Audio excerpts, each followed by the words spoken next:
Baking and browning results can vary widely based on rack position, the type or finish of bakeware, air circulation, and temperature variances. Starting with a reliable recipe and adapting your actions according to the identified cause will ensure the best baking and browning result. Position racks before turning on the oven. For optimal performance, make sure the racks are level and don't move racks with bakeware on them. Most baked items will perform best if a single rack is used and positioned according to the type of baked good. Rack positions at the top of the oven are generally used for toasting or broiling.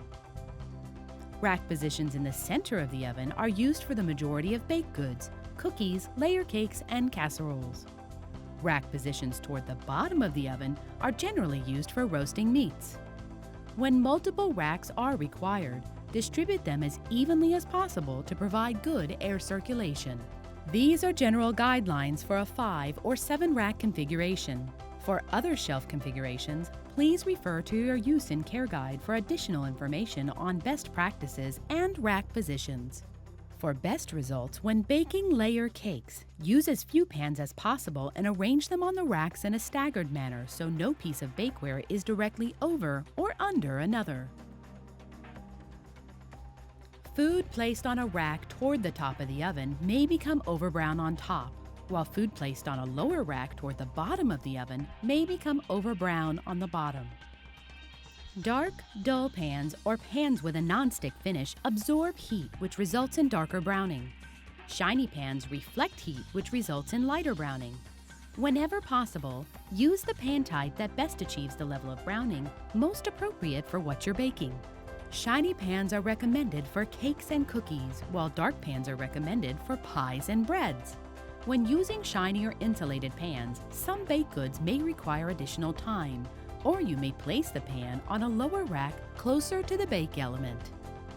If you use a dark pan, glass, or ceramic casserole dish for cakes and cookies, the oven temperature should be decreased by 25 degrees Fahrenheit for optimal baking.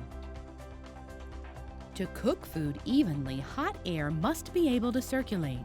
Allow at least 2 inches or 5 centimeters of space around bakeware and the oven walls. Do not let pans touch each other or the oven walls because this could result in hot spots and faster cooking around the areas where they touch.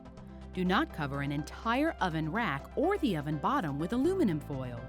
To catch spillovers, a cookie sheet or a small piece of foil may be used, but place it on a lower rack several inches below the baking pan. Preheating is necessary for good results. To preheat, set the oven to the recommended temperature in the recipe or prepared mix directions. It may take 10 to 15 minutes for the oven to reach the set temperature. Most ovens have an audible signal or a light indicating the oven is preheated. For more detailed information on preheating your oven model, please refer to your use and care guide. For optimal performance, wait another 10 minutes after preheating has completed before putting food or baked products in the oven. Subsequent baking cycles tend to perform differently than the first because of subtle temperature variances. Always use the oven light to check baking progress because frequently opening the oven door will also affect the temperature and may extend baking times. To verify the calibration of your oven, you may use a white box of cake mix or a tube of refrigerated biscuits. Following the box or package directions should result in a product that is done and evenly browned. If after following the package directions, the resulting product isn't done and evenly browned, then you may need to adjust the electronic controls of your oven to better fit expectations.